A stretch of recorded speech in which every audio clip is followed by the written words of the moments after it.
1. So I work in a small store at a shopping mall. I've worked there for 6 months, and I'm coming up on 3 years of retail overall. Since it's a small store, there's usually only one person working at a time, with the occasional hour overlap where there's 2 people on.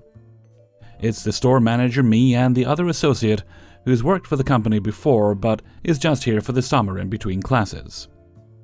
And when I first met him, he definitely had this "I'm better than you" vibe about him, and I tried not to let it get to me because I'm used to co-workers treating retail jobs as some kind of contest. But for the past week, this guy's been driving me crazy. Apparently, he and my manager were working a shift together one day, and a customer came in with a complaint about me, saying that I wasn't very helpful in answering his questions. And I really don't know what it is the customer thought I didn't help him with. I know where everything in the store is located, I know the basics of what every product in the store does, and if I don't know about what some of the ingredients do, I'm happy to consult my phone and find out the answers. But if you ask me a very specific question like, "Hey, have you tried this out?" No, I haven't, sorry. I don't have personal experience with anything we carry. But I will tell you we have a generous return policy, and if you don't like what you got, you can come back and try something else. My manager wasn't fazed by the complaint because he understands a lot of times that customers bitch about everything under the sun. Don't they just? Hell, customers have complained about him. One customer told me they refuse to shop when my coworker is manning the store. You're not going to click with every customer, and customers aren't always going to be 100% satisfied with your service. Try as you may. But despite all of this, my coworker has taken the experience as a reason to be extremely antagonistic towards me. When there's an hour overlap in our shifts when we're both on the clock, he rushes to the store phone whenever it rings, and if I do actually answer it, he tries to interject himself into the conversation or ask me to tell him the conversation when I hang up. He was going to grab food one day, and he came back when a customer was asking me a question, and I knew the answer and was prepared to help her out, but my coworker loudly asked, "What is she looking for?" and then proceeded to completely interject himself in the conversation and divert the customer's attention to him. He completely threw attitude at me one day when questioned about a variance in the till when he closed. It was $1 over the count, and the store manager even bluntly told him not to bother him with any complaints about the till if the variance is small. He accused me of incorrectly counting the change, and I said sometimes when our regular shoppers pay in cash, they say they don't want the change and it's like 15 cents. And he snarkily reminds me, "We're supposed to give customers the change." Like, does he think I'm purposely withholding it from the customers?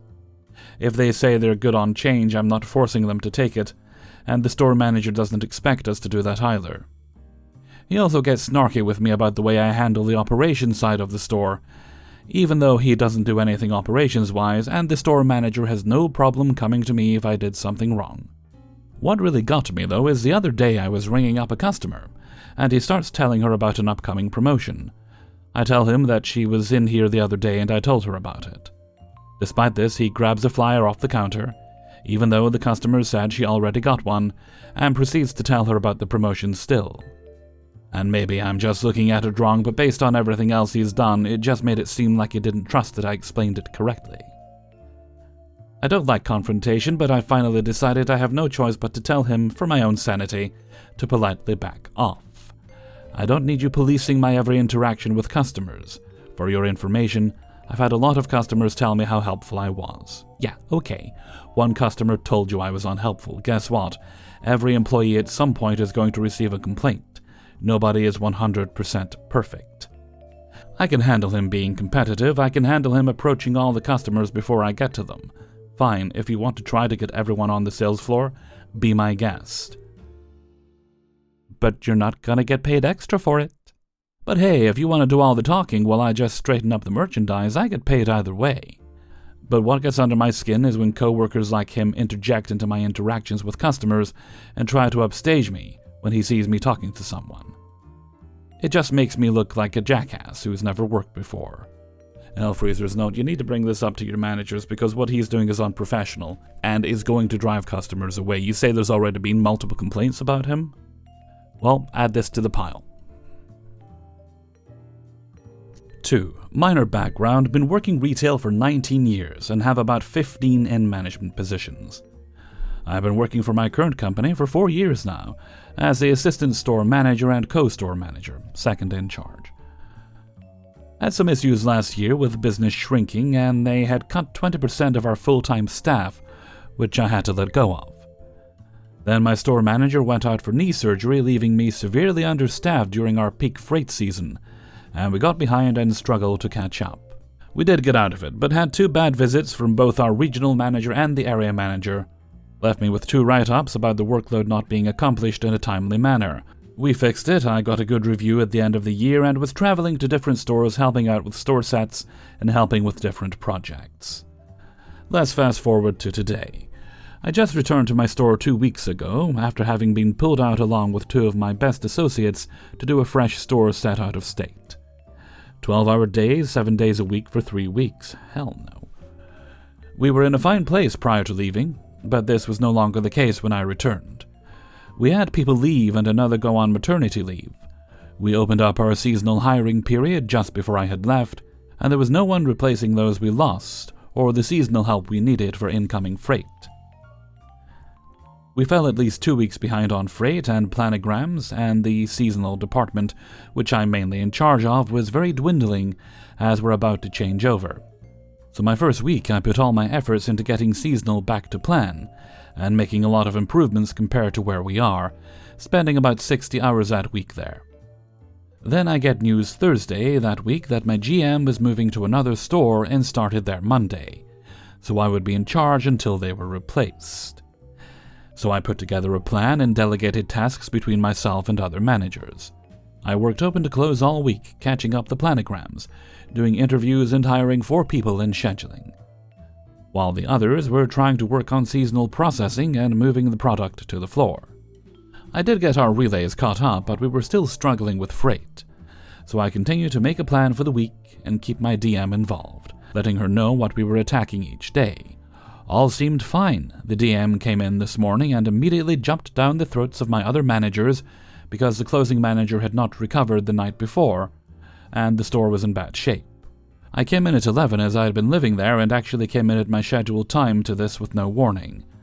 I know I'm somehow going to get blamed for this, even though I've been the one actually holding things together and trying to get it back on track. I get pulled into the office and I start being talked to like I was the problem behind the way the store looked, and I was to receive a final warning for the store standards. I was not having this. How can I be the reason for the problems when I had been out for 3 weeks working a heavy workload for the company, only to come back to a mess which I had already laid out the plan to get back on track that I was executing? I laid out what I had been done since I'd been back in the store and where we were when I returned. I talked about hiring not being done. I did that. I talked about seasonal not being worked on. I redid several parts of the department. Relays being behind, I did open to closes getting them caught up. We were not discussing this. I wasn't signing anything, and I wasn't going to be the scapegoat for this when I've been part of the solution. I was told we would table the discussion for now, and they would not follow through with the write-up at this time, but to keep making progress. I just don't understand it. I do 3 weeks of 84-hour weeks, came back to do 2 60-plus-hour weeks to make a dent on the issues that came up while I was gone. But now that my GM isn't there anymore, it's my fault? That doesn't add up, and they knew it, which is why they took it back. I can't stand this toxic behavior, yet I need the job because nobody is paying what I'm making anywhere, and can't afford to be making less money in this economy. I'm just waiting for the day they come for my head and I'll be out of a job. Hellfreezer's note, here's the thing, you won't be out of a job if you're doing the kind of job you claim you're doing. They just wanted a scapegoat. They were never going to fire you. Your final write-up, yeah, that wouldn't have led to your firing, don't worry about it. If they actually had a legitimate problem with you, they wouldn't have backed down the way they did. It's bullcrap and they know it. They thought, well, we'll use them as a fall guy and then they can claim to their superiors that they've done something to address the problem when they haven't. You're the one who's actually addressing the problem. Keep looking for other work. Obviously, you need to keep working right now. But one day, if you find another job, maybe it's not even in retail, maybe it's doing something else, you will be free of it and you'll realize, my God, I can't believe I put up with that. And what I put up with for as long as I did. The fact of the matter is, retail kills people. It destroys your physical and mental health. And I can assure you your employers don't give a crap about what it does to you. 3. We have a semi-regular, maybe comes in twice a month. I know that's not regular, but I remember him, so that counts as regular in my mind. Customer. And I always go to myself, oh, for crying out loud, when he comes in. He's a massive talker and talks about the weirdest and most random stuff. The kind where you're like, why are you even telling a random stranger trying to do their job this? He's been in the shop more than 4 times, but these are the only notable moments I can remember. The first time wasn't too weird. I was just serving him and he asked me, do you believe in Christ? And I just said nothing, since it's the last conversation I ever want to have with a stranger. He continues anyway and says how he's glad that he's Christian since Jesus loves all of us, presumptuous, and died for our sins and other similar stuff, and left after we were finished. Glad that you're proud of your faith, but not sure why you're just saying this to a random person. I don't think I've even had anyone in my nut job of a hometown talk about Jesus with me while I was at work. And it's a rural town mostly made up of old condescending Christians who hate anything different. The second time was about 10 minutes after we opened at 8:30 a.m. As a note, the registers are at the very front of the shop, so the actual front of the shop where you can get what you want and walk around is pretty much just right across from the registers. He came in and I just went, oh. He started talking to my assistant manager, who's a pretty cool dude, and somehow he got roped into a weird conversation about the front of the shop. I'm on registers all the time, very much to my dismay, so I was able to eavesdrop the whole time. I don't completely remember what it was about, but he was talking about Christianity and Judaism? I think conspiracy theories were involved too, but I kid you not, this conversation lasted for a good hour. It put me in so much pain to watch my assistant manager stuck in this conversation, and I did not even have anything I could use to get him out of it, like an issue or something. Even the customers I was serving while the conversation was going on thought the guy was really weird and felt really bad for my AM. After the conversation was finished, my assistant manager just looked at me like he had an insomniac episode lasting a month. The third time, I was just serving him like normal. Note, I'm a queer person, and I look it, very androgynous looking, and I naturally confuse a lot of people about my gender. Single purple earring, and I have a buzz cut, and dress only in masculine clothes. All of a sudden he asks me, what's your thought on Trump being president? And I was just like, huh? Because it was the very last thing I was expecting, because I'm just a cashier struggling to pay rent with only a max of 17 hours a week and minimum wage. Getting into a political discussion with a stranger is the very last thing I want to do ever, even if I supported Trump. So I just said, oh, no opinion. And then he hits me with, you don't? Huh. I thought you would. Which throws me for a loop, so much because I only ever meet his weird chatter with, oh yeah, and say the usual customer service, hi, how are you today, catchphrases and stuff.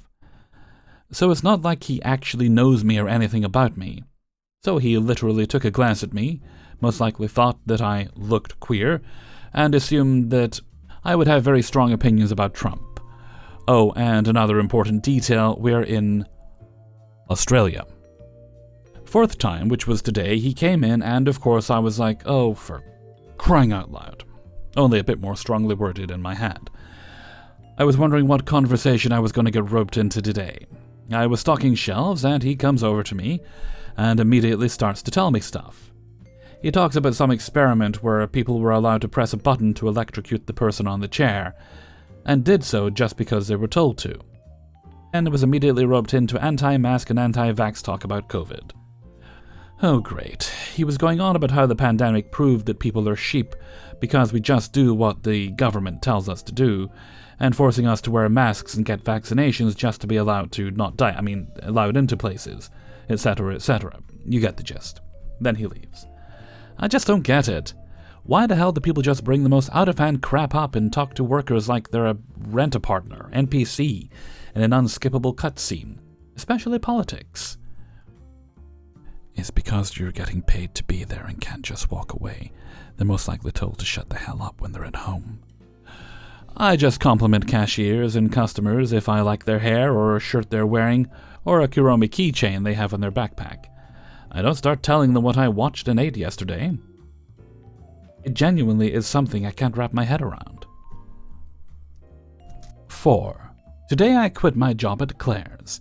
I've been working at a location since the day it opened, about 1.5 years, and today that location closed. In that entire time, the store made less than $200,000. Starting from the beginning, back in 2023, I got a job at Claire's. My manager was the nicest girl I've ever met, and my coworkers were all super cool. I was getting paid around $18 an hour to not do a whole lot, mostly cashiering, with a few ear piercings here and there.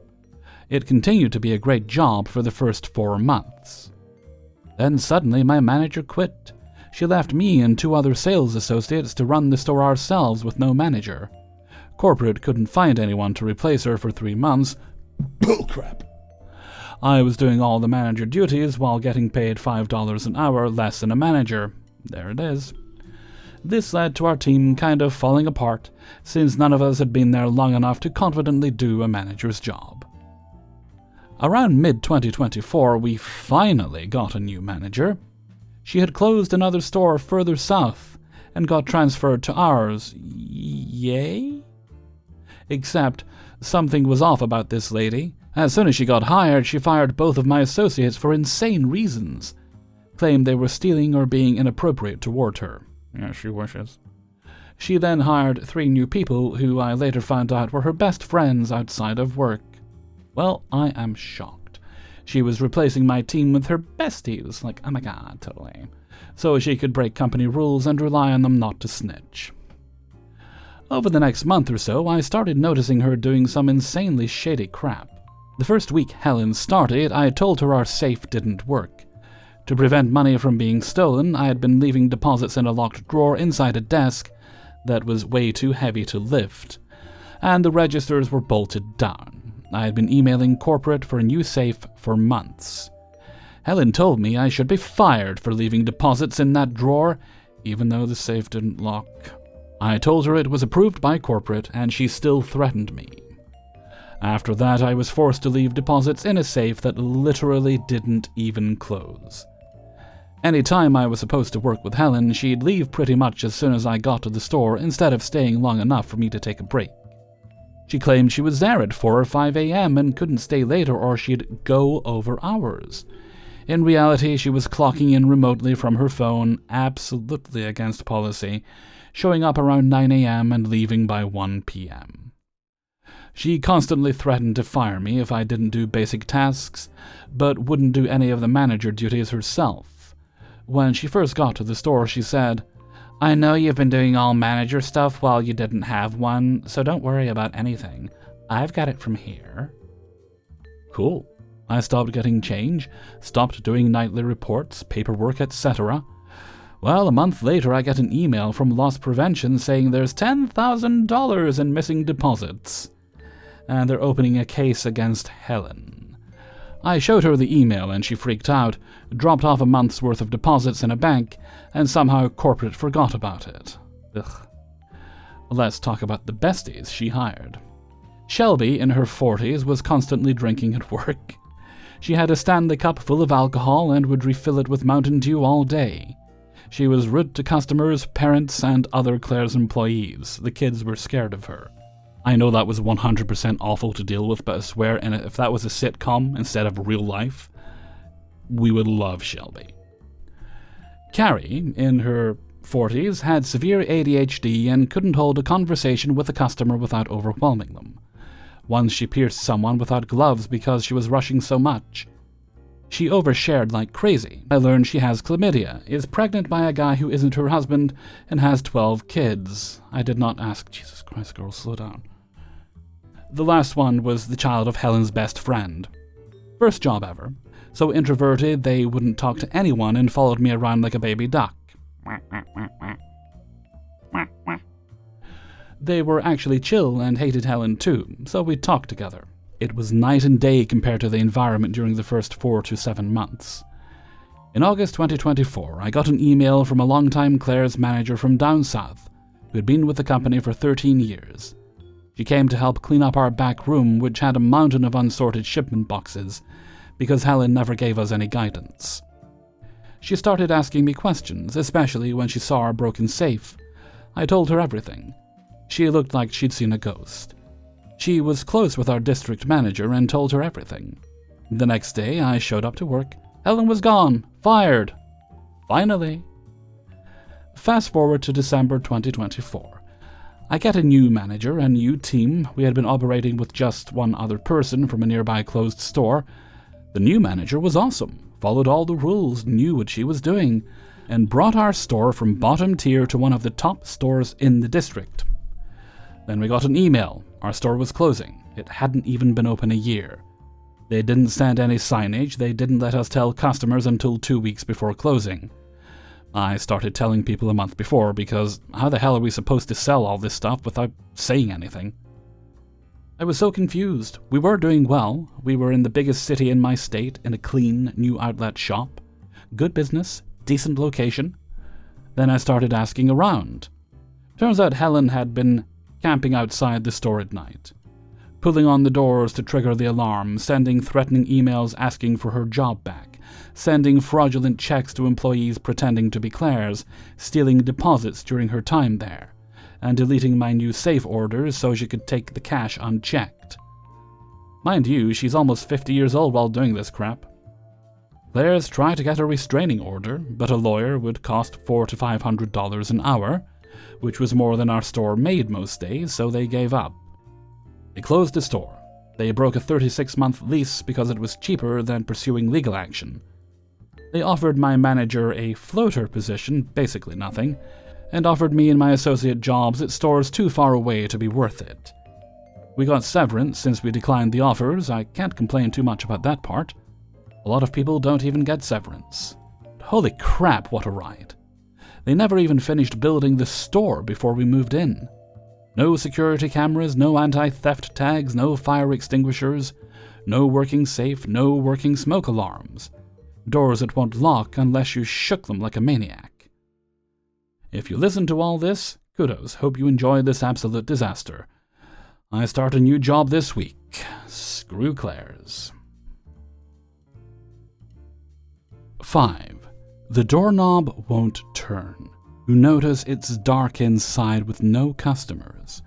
You step back to read the hours plastered on the glass door, and with great dread, you pull out your phone. You're screwed. They closed 12 minutes ago and won't reopen until 11 a.m. You need those goddamn shoes first thing in the morning. Well, damn. But just then, a beacon of hope, a man in a purple shirt appears from the back room and starts doing something with the cash register, followed by another employee fiddling with her phone. Maybe they're not closed, you think, and begin knocking and waving. Most of us have been there. It's a fast food joint or a place with a drive-thru. You talk to the speaker first, and if nobody answers, hey, you have 2 more windows to knock on. For an outdoor business like a car wash or gardening center, you can walk right up to an employee and make damn certain they hear you. Because if there's at least one employee present, then all hope is not lost. Until that employee personally confirms that the business is indeed closed, there's a chance, no matter how much evidence to the contrary, that it is open. Right? No.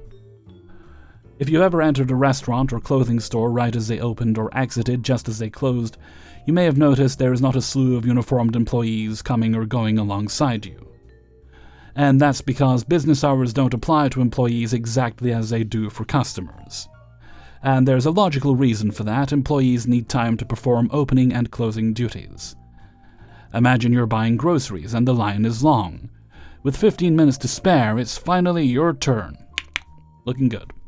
And the cashier tells you, sorry, I already closed out the register and started counting the drawer. Like it says on the wall over there, the place closes at 10, and it's almost 10 now. I don't want to go home late. You'd be angry and perplexed. They're doing this while the store is open? What's the point of it being open if customers can't buy anything during that time? And that's what I'm trying to drive home with this post. Opening and closing duties are, for all intents and purposes, universal across retail businesses.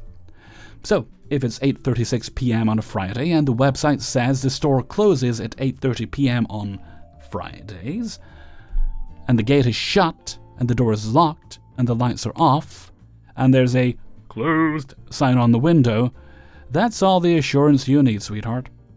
There's already several layers of assurance. They are closed. There may or may not be an employee visible somewhere, but that doesn't matter.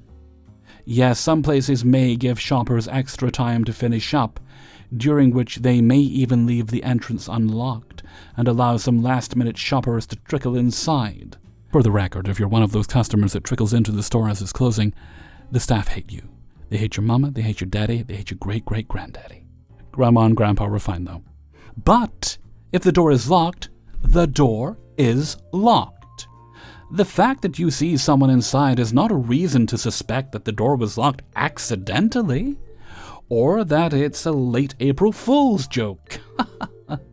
And yes, some cool owners or managers may do an off-the-books sale, or open just for you, sweet cheeks, if you ask.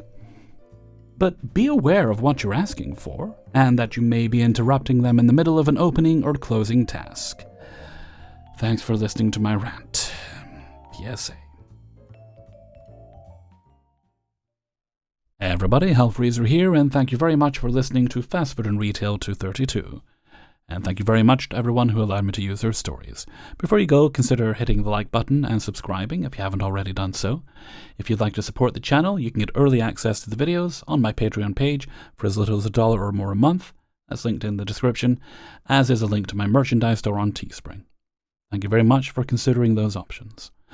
Okay, let's move on to Hellfreezer's question of the day. And today's question is, do you enjoy tea? And by tea, I don't mean the drink. I mean, do you like a little bit of gossip now and again? I'm guilty of this. I was surfing on Reddit and I came across a mention that an actress whose work I quite enjoy was apparently a bit of a nightmare to work with. This was coming from someone who had done a rewatch podcast, getting very popular with celebrities these days. They'd done a rewatch podcast with this person.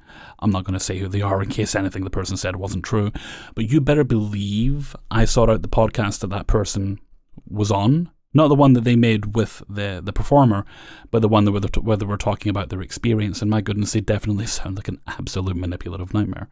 Let me know what you think in a comment below, and feel free to share any stories you'd like to. Okay, and before we go, let's take a look at the answer of the day from a previous video. And this one comes from Fast Food and Retail 231, and I believe the question was, do you have a favorite web comic you enjoy? Let's see, today's answer comes from Rayluge. I loved VG Cats. They're anamorphic cats and they make fun of video games. Not sure if they still update, but they're still there. Oh, and Superman is a Dick was good. Oh yeah, superdickery.com. I'm not sure that website's still around anymore. But Superman could indeed be a dick in the Silver Age. Then again, so could Lois Lane. I follow the channel Casually Comics and Sasha Wood on that channel. She covers a lot of stories from comics from that era. And my goodness, people were, well, the characters were kind of awful compared to the modern day counterparts. At least in many of the stories they were. Thank you very much for your answer, Rayluge. And with that, I'm going to head off for now. So until next time, thank you very much for listening, and take very good care of yourself.